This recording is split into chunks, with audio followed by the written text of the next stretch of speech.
오늘도 주의 십자가의 은혜로 주님 앞에 나오신 저와 여러분들, 하나님께서 예배하신 은혜로 오늘도 충만히 채워주시고 인도해 주실 것을 믿습니다. 그 하나님의 축복을 받기에 부족함이 없는 저와 교회 여러분들 되시기를 다시 한번 주님의 이름으로 축복합니다. 저는 이 명절이 되면 참 기분이 좋아요. 이유는 단 한 가지입니다. 일가 친척을 만나면 저를 목사님이라고 불러요.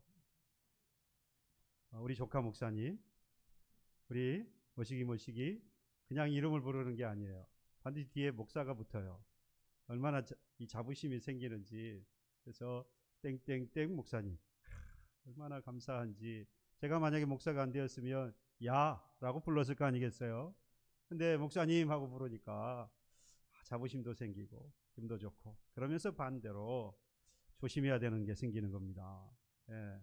그만큼 말하는 것, 행동하는 것 하나하나 참 조심스럽습니다. 아마 여러분들도 명절을 지나면서 성도로서, 그리스도인으로서 마음대로 행동할 수 없잖아요. 마음대로 말할 수 없잖아요. 아마 일가 친척을 만났을 때 참 조심스러웠을 것이라 생각이 됩니다. 하지만 그러한 가운데에서 오히려 그리스도의 빛이, 그리스도의 영광이 저와 여러분들의 그러한 마음과 행동을 통해서 더욱 밝게 빛났으리라고 믿습니다. 그렇다고 여러분들에게 다 목사가 되라는 이야기는 아닙니다. 다 될 수 있으면 얼마나 좋겠어요. 하지만 여러분들이 있는 자리에서 하나님께서 베푸신 은혜를 잘 기억하고 이를 행하면 분명히 하나님께서 더 크신 은혜로 채워주시고 그 가운데서 기쁨과 소망이 있을 줄 믿습니다. 요즘 우리나라와 그리고 우리 사회가 겪고 있는 여러 분야에서 갈등을 보면서 저는 여러 가지 생각을 하게 되어집니다. 사실 우리나라가 어떤 나라입니까? 전후 70년 만에 사실 GNP가 베트남이나 캄보디아보다 낮아서 원조를 받아야 했던 나라가 우리나라 아니겠습니까? 그 전만 해도 그랬어요. 근데 이 나라가 얼마나 크게 성장을 했는지, 일명 한강의 기적 이러면서 아주 그 짧은 시간 70년도 안 되는, 지금 이제 70년 된 것이고, 이거 이루어지기까지 40년, 50년 만에 정말로 강력한 경제적인 부강한 나라, 이러한 것을 이루면서 사실 많은 나라들이 하나의 모델로 삼고 있고 또 부러워하고 있는 그런 나라로 급격하게 성장했음에도 불구하고 사실 여전히 우리 가운데, 우리 사회와 우리나라 안에 갈등이 여전히 존재하고 이것을 해소하지 못하고 또 그 간격조차 줄이지 못하고 있는 그런 현실을 보면서 왜 그럴까?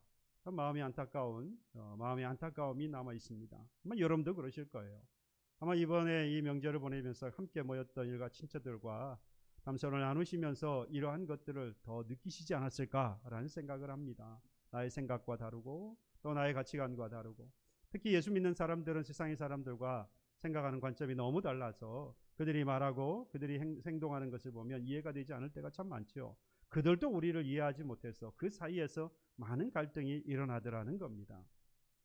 그것뿐만 아니라 굳이 예수 믿는 사람과 그렇지 않는 사람이라고 할지라도, 그걸 제외할지라도 얼마든지 그 간격이 벌어져 있는 그러한 현실을 우리가 느낄 수 있습니다. 물론 어느 나라나 어느 사회나 이러한 것들은 다 존재하죠. 우리보다 훨씬 앞서 있는 미국이라고 할지라도 그 가운데 흑과 백이라고 하는 갈등이 있고, 빈부의 격차가 우리보다 훨씬 심하고요. 또 진보와 보수 간의 갈등도 사실 심합니다. 물론 그 안에서 많은 배울 만한 그러한 점들도 물론 있습니다만은 사실 우리보다 더 많은 갈등을 겪고 있는 나라이기도 합니다. 그런 걸 볼 때에 사실 후발주자인 그런 우리나라로서 그런 갈등이 없다, 사실 그건 불가능한 일이라고 할 수 있겠지요. 뿐만 아니라 우리나라를 이렇게 보면 사실 특수한 점이 있습니다. 다른 나라가 겪지 않는 우리나라만이 겪고 있는 현실이 있죠. 지금은 더 이상 분단 국가가 없지 않습니까? 우리나라만 유일한 세계에서 분단 국가이고, 그러다 보니까 통일되지 않아서 우리 안에도 계속해서 이념의 갈등이 존재를 하지요. 그 이념의 갈등이 생각보다 골이 깊습니다. 그래서 이것을 넘을 수 있으면 참 좋겠는데 사실 이러한 것들이 더 심화되고 있는, 깊어지고 있는, 그래서 아주 우리 사이에, 우리 사회 사이에, 그리고 우리 개인 간에 아주 복잡 미묘한 그런 갈등 구조를 가지고 있는 것이 우리나라만이 겪고 있는 그런 특징이라고 할 수 있겠습니다. 물론 여기에는 아주 낮은 수준의 일부의 그런 정치인들의 곤모술수가 있지요. 표를 더 얻기 위한 아주 그런 간계한 그런 아주 일부의 그런 정치인들의 모략이 그 가운데 있기도 했습니다. 뿐만 아니라 짧은 시간 내에 앞서 말씀을 드린 대로 급성장하는 데 있어서 우리에게 찾아온 부작용도 이런 갈등의 한 일조를 했다라고 할 수 있겠습니다. 근데 여러분, 지금까지 말씀을 드린 건요, 지금 이 세상을 살아가는 대부분의 사람들이 이해하고 있고 판단하고 있는 사회적 통념에서 오는 판단입니다. 우리는 그리스도인으로서 성경을 통해서 이 갈등을 볼 줄 알아야 해요. 그러니까 성경이 말하는 갈등은 그렇게 해석하지 않는다는 거죠. 한마디로 성경이 말하는 갈등은 곧 죄라고 이야기하고 있습니다. 죄. 뭐라고요? 죄. 별것 아닌 것 같은데 이 갈등이라고 하는 것을 성경은 죄라고 정의합니다. 그래서 성경적인 관점에서 보면 이 죄는 바로 이 갈등을 먹고 태어나고 이 갈등을 먹고 자라나게 되어집니다. 그러니까 우리 사이에 자꾸만 갈등이 점점 많아진다고 하는 것은 결국 뭐가 점점 만연해진다는 겁니까? 죄가 더 만연해지고 있다라고 보시면 정확합니다. 그게 성경이에요. 이게 우리 사람들 상호 간의 관계뿐만 아니라 내 안에서도 갈등이 계속 일어나고 있다, 또 갈등이 점점 쌓이고 있다, 많아지고 있다라는 것은 죄가 시작되고 있고 그 죄가 점점 많아지고 있고 그것이 내 안에서도 일어나고 있고 우리 사회에서도 일어나고 있다라고 보시면 맞습니다. 그 일을 누가 하겠어요? 그 일을 누가 시작하고 누가 키워나가겠습니까? 당연히 악한 영인 사탄이 바로 이 일을 하고 있는 겁니다. 그러니까 사탄은 우리를 뭐 하게 만들겠습니까? 죄를 범하게 한다 이전에 우리로 하여금 스스로 갈등하게 만드는 거예요. 갈등하게. 우리 사이에서도 갈등하게. 교회와 교인들 간에 갈등하게 만들고 성도와 성도 간에, 성도와 사회 간에, 그리고 내 안에 스스로 계속해서 이 사탄은 갈등하게 만드는 겁니다. 뭐 하게 하려고요? 결국 죄를 범하게 만들려고. 사탄은 이 일을 아주 처음부터 시작해 왔어요. 우리가 하와의 사건을 알지 않습니까? 아담과 하와의 사건에서 보면 선악을 알게 하는 나무의 실과를 하나님께서 먹지 말라고 하셨습니다. 그러면 정녕 반드시 죽으리라고 하나님께서 분명히 아담과 하와에게 말씀하셨어요. 물론 아담에게만 했고 하와에게 안 해서 하와가 직접 듣지 못해서 범죄한 거 아니냐, 뭐 그런 이야기도 하는데 결국 기록이 안 되어 있지 아담과 하와 모두가 하나님께 그 말씀을 들었습니다. 처음에 이 사탄이 하와에게 한 일은요, 그 말씀을 들었던 이 하와에게 한 것은 바로 이 갈등을 조장하는 일이었다는 겁니다. 무엇을 갈등하게 만들었느냐? 겉으로 드러나는 것은요, 선악을 알게 하는 나무의 실과를 먹느냐 마느냐 그렇게 보이지 않습니까? 근데 사실은 먹으냐 마느냐, 먹을까 말까 하는 그러한 갈등이 아니었어요. 하나님 말씀을 믿느냐 믿지 못하느냐의 갈등이었습니다. 그러니까 하나님과의 뭘 조장했다는 거죠? 갈등을 조장했다는 이야기입니다. 사탄이 만약에 이렇게 질문했다면 세상은 바뀌었을 거예요. 야, 저 실과 한번 봐봐라. 정말 먹음직스럽지 않니? 저 실과를 먹어라. 사탄이 만약 처음부터 야, 저 실과를 먹어도 괜찮아. 그러면 하나님처럼 될 거야 라고 했다면 이 하와가 뭐라고 대답했겠습니까? 안 돼. 하나님이 먹지 말라고 하셨어. 먹어라 그러면 하나님 먹지 말라고 했는데 라는 생각이 먼저 들잖아요. 그러니까 사탄이 만약에 먹어도 괜찮아 라고 해서 말을 했다면, 유혹을 했다면 하와는 넘어가지 않았을 거예요. 하나님 먹지 말라고 했는데 어떻게 먹어? 안 된단 말이야 라고 끝나버릴 거예요. 그러면 이 갈등이 조장이 안 되는 겁니다. 죄도 범하지 않았을 거예요. 근데 이걸 너무나도 사탄이 잘 아는 겁니다. 이러한 상황을 너무나도 잘 아는 이 사탄이기 때문에 뱀이 하와에게 하는 이야기가 뭡니까? 하나님이 정말로 너희에게 동산 모든 나무의 실과를 먹지 말라고 하셨냐? 동산 모든 나무의 실과를 먹지 말라고 했냐라고 물어보니까 하와가 무슨 생각이 듭니까? 다 먹으라고 했는데. 달라지죠. 분명히 하나님은 동산 모든 나무의 실과를 먹으라고 했어요. 다만 동산 중앙에 있는 선악을 알게 하는 나무의 실과는 먹지 말라. 다 먹으라고 했거든요. 그러니까 동산 나무의 실과를 모두 먹지 말라라고 하는 뱀의 이야기를 듣고 아니 다 먹으라고 했거든. 다 먹으라고 했단 말이야. 여기서부터 문제가 시작된 겁니다. 질문이 이러하다 보니까 동산 나무의 열매를 우리가 먹을 수 있느냐? 먹을 수 있으나 동산 중앙의 나무의 열매는 하나님의 말씀에 너희는 먹지도 말고 만지지도 말라. 너희가 죽을까 한다라고 대답을 해요. 여러분 보세요. 하나님의 말씀에라고 하니까 이 하와가 아주 신앙이 좋은 것 같은데, 여러분 이 하나님의 말씀에라고만 볼 게 아니라 그 다음을 보셔야 돼요. 너희는 먹지도 말고 만지지도 말라. 하나님 정확하게 본다면 하나님께서 만지지 말라고 하신 적은 없어요.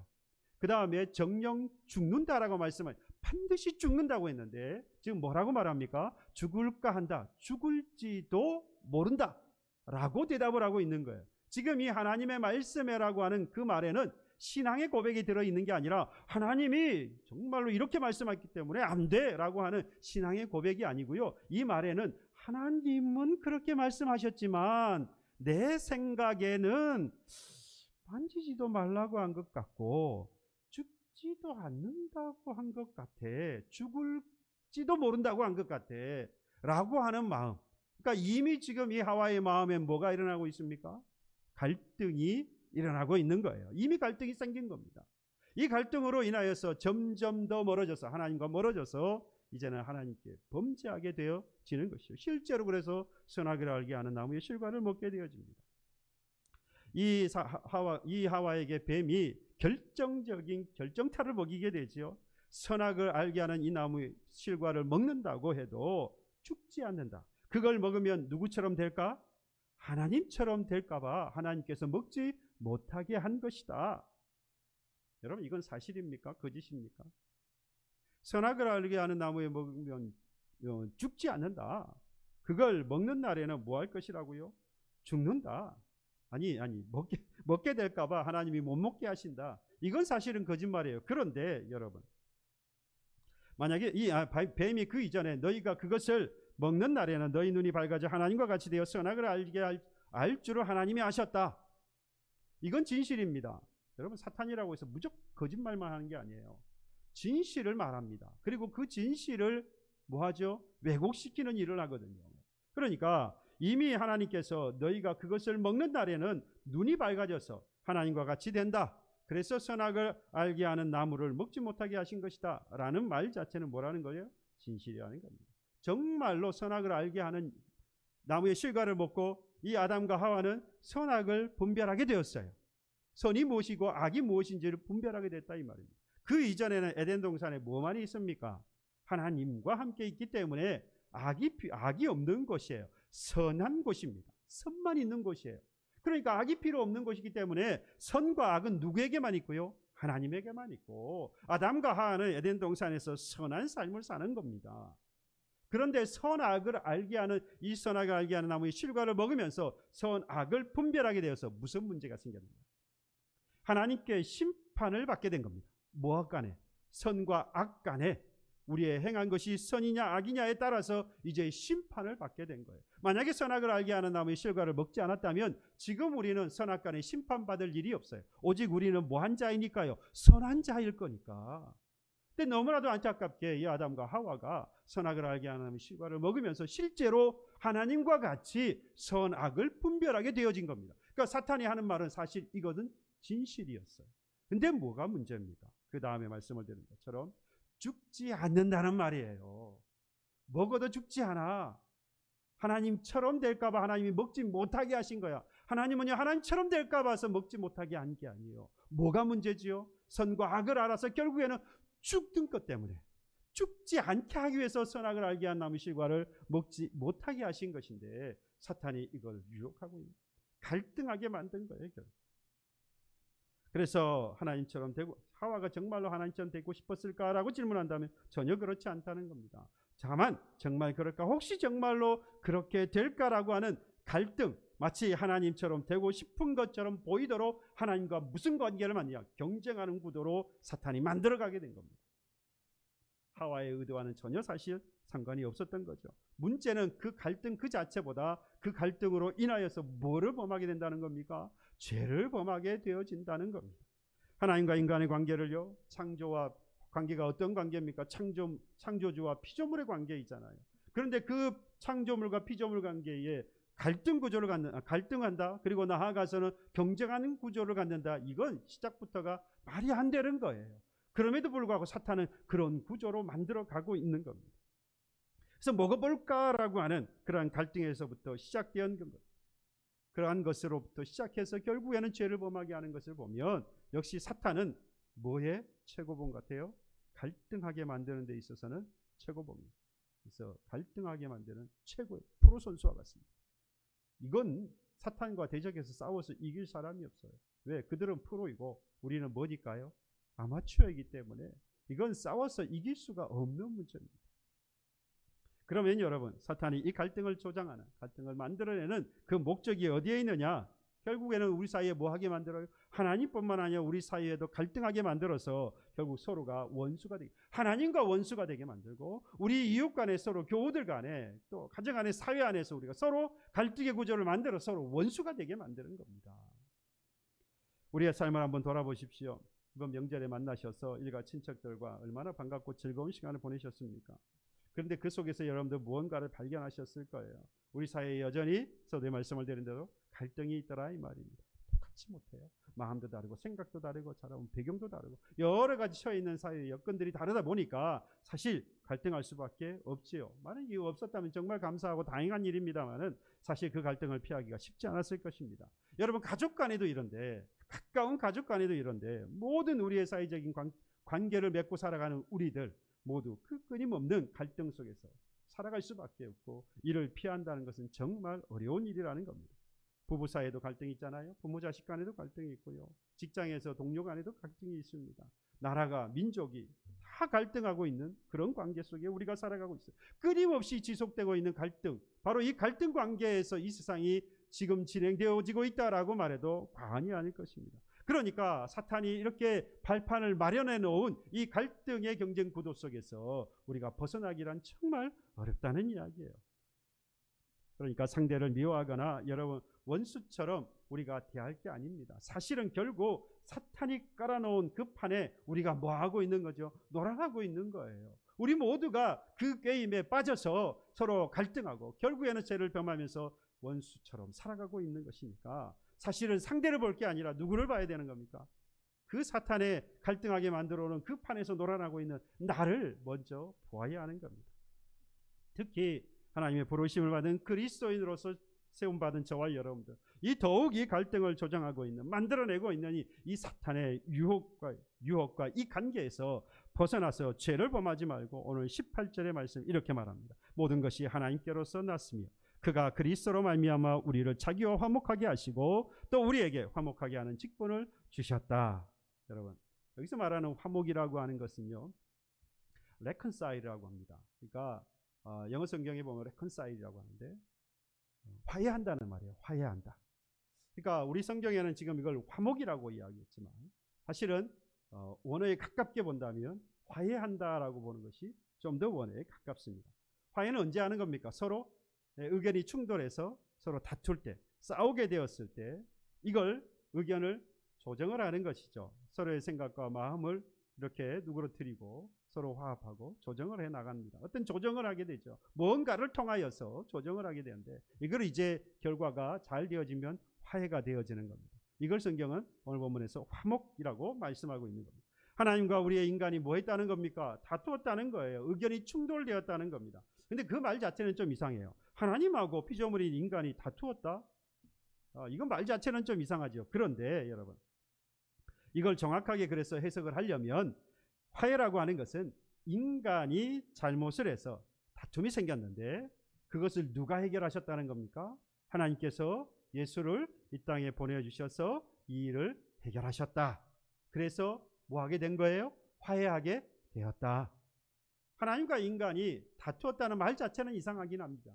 하지만 하나님과 인간이 다투었다는 의미 안에는 그 하나님께서 인간이 잘못한 것 때문에 뭐 하신 거예요?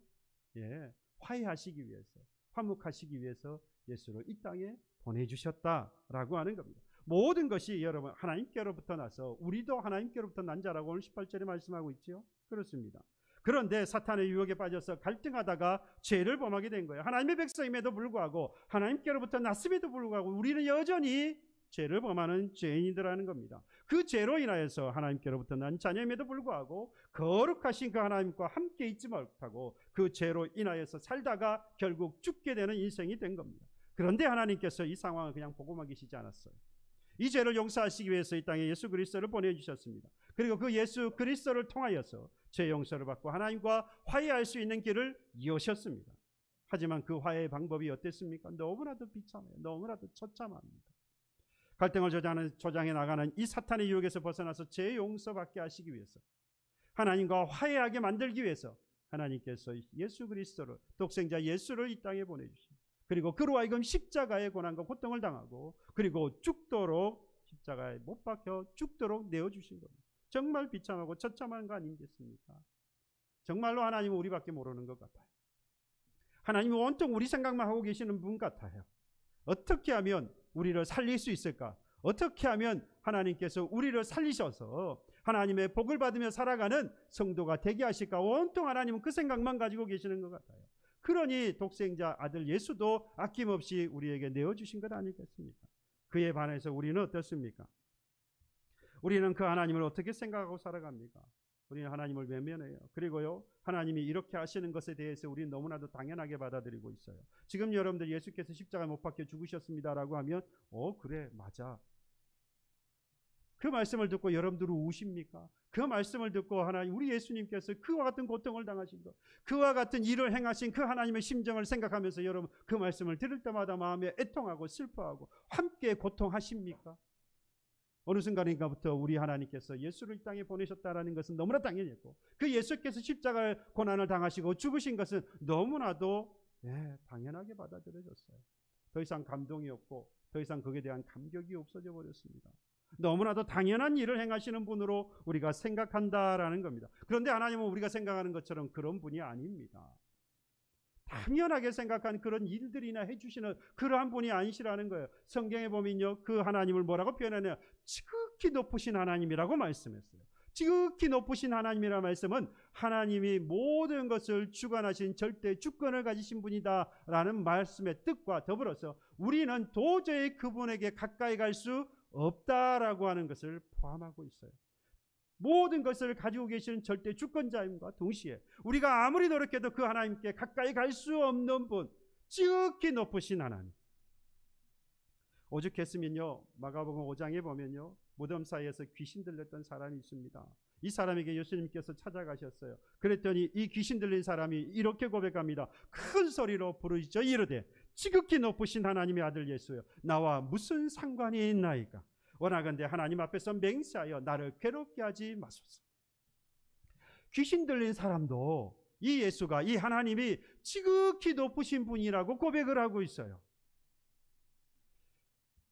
귀신도 하나님이 얼마나 높으신 분인지, 얼마나 위대하신 분인지 두려워 떨면서 괴롭게 하지 말아달라고 애원을 하고 있는데, 우리는 하나님 앞에서 얼마나 뻣뻣한지 몰라요. 우리는 하나님 앞에서 얼마나 뻔뻔한지 모릅니다. 당연하게 생각한다 이 말이에요. 하나님이 지극히 높으시다라고 우리가 고백하긴 하는데 언젠가부터 그 하나님을 내 곁에 끌어놓았어요. 그리고 내 옆에 계셔야 돼. 그리고 내가 원하는 바, 뜻하는 바대로 그냥 해주셔야 되는 분으로 이렇게 낮춰놨어요. 아닙니까? 지금까지 베풀어 주신 은혜가 얼마입니까? 그런데 그건 온데간데 없고요, 다 잊어버리고요, 조금만 내만 같지 않으면 언제 나를 사랑하셨냐고, 언제 나와 함께 계셨냐고 원망불평을 늘어놓는 것이 우리들의 마음, 우리들의 현실 아닙니까? 여러분, 내가 정말로 죄인인 줄 안다면, 그래서 지극히 높으신 그 하나님께 가까이 갈 수 없는 그러한 죄인이라고 하는 믿음을 가지고 있다면, 지극히 높으신 하나님 앞에 우리는 뭘 구하겠습니까? 오직 긍휼과 자비를 구할 거예요. 그리고 그 앞에 높으신 그 지극히 높으신 그 하나님 앞에 엎드려서 애통하고 있을 겁니다. 그럼에도 불구하고 엎드리지 못하고 있다는 것은 결국 저와 여러분들이 지극히 높으신 하나님이라는 것을 아직도 인정하지 못하고 있다는 반증이 되는 겁니다. 또한 하나님이 이렇게 지극히 높으신 하나님일 뿐만 아니라 사람이 도저히 가까이 갈 수 없는 거룩하신 분이시기도 해요. 거룩하신 분. 우리하고는 그런 부분에 있어서 완전히 다르신 분이라는 겁니다. 성경은 하나님께 가까이 접근하지 말라고 하는 경고를 여러 차례 있어요. 여러 부분에서 하고 있습니다. 우리가 모세를 통해서, 모세가 처음 하나님께 부름을 받을 때의 모습을 아시지요. 가시덤불 가운데 탁지 않는 불, 그곳으로 하나님께서 인도하셨는데, 그곳에 올 때에 하나님께서 이 모세에게 뭐라 그럽니까? 가까이 오지 말라. 뭐 할까? 죽을까 하노라. 죽을까 봐서 가까이 오지 말라는 겁니다. 아니, 오라고 하실 때는 언제고 가까이 오지 말라는 겁니까? 여러분, 거룩하신 하나님 앞에 죄 가진 인생이 가면 죽는 거예요. 그래서 누가 필요한 겁니까? 예수께서 필요하셨던 거예요. 그래서 그 예수께서 우리 모든 죄를 다 용서하시고 깨끗하게 하셔서 정결하여서 이제 그 하나님께 가까이 나아갈 수 있게 된 것이죠. 그래서 우리가 그 믿음의 담대함을 얻게 된 겁니다. 그래서 오늘도 우리가 하나님 앞에 가까이 나올 수 있게 된 거예요. 사실은 우리는 죄인이기 때문에 하나님께 가까이 나아가면 뭐 한다는 거지요? 죽는 거예요. 그걸 하나님께서 모세를 통해서 보여주고 계십니다. 뿐만 아니라 성막과 성전의 구조를 보면 알 수 있어요. 이 성막과 성전이라고 하는 것은 무엇이죠? 하나님의 임재, 하나님이 계시는 곳이다라는 겁니다. 그 하나님이 계시는 곳이지만 그 하나님이 계시는 곳 가운데에서도 가까이 오지 못하게 하셨어요. 어디 가운데요? 성소. 그 가운데에서도 지성소. 그 가운데 뭘 쳐놓고 있습니까? 휘장을 쳐놨어요. 가까이 오지 말라는 거예요. 그래서 유일하게 대속죄일인 그날, 대속죄일에 딱 1년에 한 번 그날의 대제사장이 그것도 피를 가지고 들어갈 수 있습니다. 예수 피 아니면 죽는 거예요. 하나님께 가까이 갈 수 없는 겁니다. 하나님 그것을 보여주고 계시는 거죠. 우리는 죄인이고 하나님은 거룩하신 분이기 때문에 그 하나님께 가까이 가면 죽는 거예요. 그래서 하나님께서 가까이 오지 못하게 하신 것은, 또한 사무엘상 6장에 보면 우사의 죽음 사건이 나옵니다. 우사. 다윗 왕이요 헤브론에서 반쪽짜리 왕이 됩니다. 그리고 7년 6개월을 보내고 드디어 예루살렘을 정복을 하고 이제 온전한 왕이 되었어요. 그리고 난 다음에 그가 행한 것이 찬양대를 만들고, 그리고 나서 이 언약궤, 당시에 기랏 여아림이라고 하는 곳에 아비나답이 살았는데 그곳에 이 언약궤가 안치가 되어 있었어요. 그래서 그곳에 찾아가서 그 언약궤를 가지고 오려고 새 수레를 만듭니다. 소각거는 수레를 만들어서 그곳에 언약궤를 하나님의 궤를 싣고 오게 되어지죠. 그런데 민수기 4장에 보면 하나님께서 그 성물은 고앗 자손에게 매개하고 성물을 만지지 말라. 왜냐? 죽는다라고 말씀하셨어요. 그러니까 이 레위 지파 가운데 고앗 자손들이 그 언약궤를 맸어야 해요. 그런데 그 일을 하지 않고 수레에 얹어서 싣고서 오게 된 겁니다. 그러다가 결국에는 이 나곤의 타작마당, 그러니까 기럇 여아림에서의 이 예루살렘에 오는 길 가운데에 이 나곤이라고 하는 사람이 타작마당에 이르니까 이 소가 펄쩍 뛰는 거예요. 그래서 이 언약궤가 떨어지는 것을 보고 이 아비나답의 아들이었던 이 우사가 그의 손을 댄 거죠. 못 떨어지게. 잘한 겁니까? 잘못한 겁니까? 짐이 떨어지는데 잡아야지요. 기본적으로 생각해 보면 이 우사가 그 언약궤가 떨어지지 않도록 잡은 것은 잘한 일입니다. 그런데 성경은 뭐라고 말했습니까? 민수기서 사무엘 6장에 보면 이렇게 말씀합니다. 사무엘 6장 6절 7절에 보면 여호와 하나님이 우사가 잘못함을 인하여, 우사가 잘못했다는 거예요. 그래서 진노하사 그를 그곳에서 치셔서 하나님의 궤 곁에서 죽고 말았다라고. 그러니까 우사는 현장에서 즉사를 했어요. 우사의 죽음이 여러분들 보시기에는 억울한 죽음입니까? 아니면 어리석은 죽음입니까? 억울해 보이죠. 그게 맞습니다. 인간적으로 이 대목은 사실 이해하기가 쉽지 않은 부분입니다. 하나님의 궤가 떨어지는데 그걸 왜 보고만 있습니까? 빨리 그것을 붙잡아야 되지요. 그래서 억울한 죽음처럼 보입니다만은 여러분, 우사는 하나님의 궤에 뭐 하지 말아야 하는 겁니까? 가까이 하지 말아야 했어요. 그것이 떨어지냐 떨어지지 않느냐, 그것을 붙잡았냐 붙잡지 않았느냐라고 하는 보이는 문제가 아니라 하나님께서 뭐라고요? 그와 자손에게 매개하고 그 성물을 만지지 말라. 죽는다. 만지면 죽는다고 했거든요. 그래서 만지지 말아야 했어야 합니다. 여러분, 만졌다는 것은 곧 무엇을 의미하느냐? 하나님을 무시하고 하나님의 거룩함을 훼손한 거예요. 내가 누구니까? 우사가 누구니까? 죄인이니까. 죄인이 거룩하신 하나님을 뭐한 거죠? 만진 겁니다. 거룩함을 훼손했어요. 하나님을 무시한 겁니다. 그래서 그곳에서 죽을 수밖에 없었던 겁니다.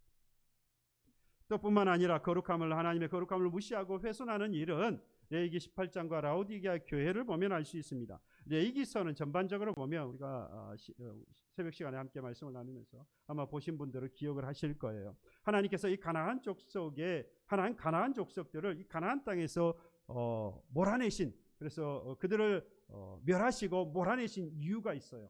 뭐라고 하나님께서 말씀하셨느냐? 그 땅은 거룩한 땅이어서 가나안 사람 뭐하고요? 거룩하지 못한 자들이 그곳에서 몰아냈다라고 하는 겁니다.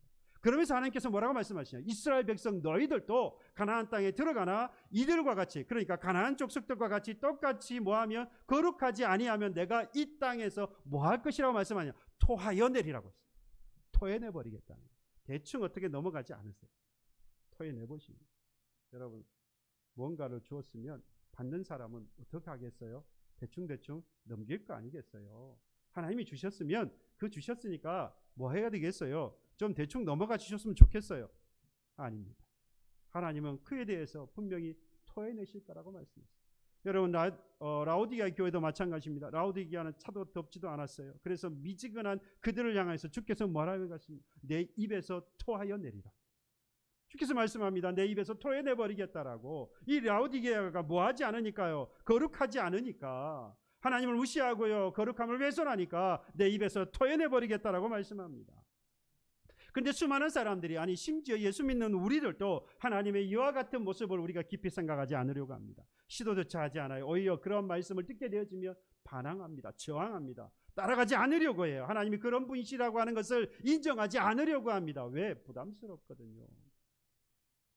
그저 하나님이 아무 일도 잘못했다라고 말하지 않기를 바라고, 토해낸다는 것은 정말로 말도 안 되는 것 같고, 그저 사랑만 해야 하는, 그것도 아주 일방적인 짝사랑만 하는 분으로 우리는 그런 하나님만 원하고 있다는 겁니다. 여러분, 언제까지 우리는 그런 하나님을 원하고 그런 하나님을 믿으려고만 합니까? 여러분, 하나님은요, 지금 하실 수 있는, 우리에게 하실 수 있는 일은 모두 다 하신 분이에요. 하나 남김없이 우리에게 다 주신 분입니다. 요한일서 2장 2절에 말씀합니다. 그는 우리 죄를 위한 화목 제물이니 우리만 위할 뿐 아니요 온 세상의 죄를 위한. 세상의 모든 것이 다 죄되었기에 하나님께서 이 모든 죄를 다 해결하셨, 화목 제물을 이 땅에 주셨다. 누굽니까? 예수다 이 말이에요. 에베소 2장 16절에 같은 말씀합니다. 또 십자가로 이 둘을 누구를요? 하나님과 죄인인 인간이 뭐 했어요? 네, 불협화음이 생긴 거예요. 다툰 거예요. 그래서 깨진 겁니다. 그래서 이 둘을 십자가로 뭐 하십니까? 하나님과 화목하게 하셨다. 화해하게 하셨다. 똑같은 말씀입니다. 고린도서 1장 20절에 말합니다. 그의 십자가의 피로 화평을 이루사 만물 곧 땅에 있는 것들이나 하늘에 있는 것들이 그로 말미암아 자기와 화목하게 되기를 하나님께서 기뻐하셨다라고 말씀합니다. 우리는요, 무죄한 예수님의 죽으심으로 우리와 하나님이 화목하게 하시려고, 화해하시려고 얼마나 노력하고 계시는지, 아니 모든 일을 다 행하신 것을 우리는 기억해야 합니다. 우리를 비롯해서 온 세상과 화해하시려고, 온 세상을 살리시려고 예수를 화목의 제물로, 화해의 제물로 삼으셨다라는 겁니다.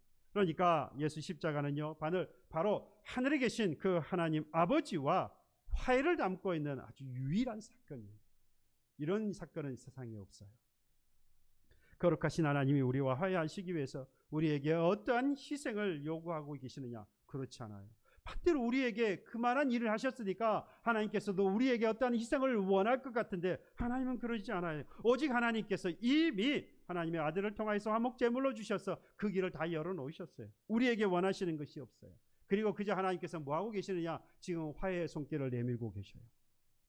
하나님 그 일을 예수를 통해서 다 이루시고 화목제물, 화해의 제물로 예수 그리스도를 삼아 놓으시고 그 길을 열어 놓으시고 이제 하나님께서 우리에게 그 제스처를 취하고 있어요. 나하고 화해하자, 화목하자.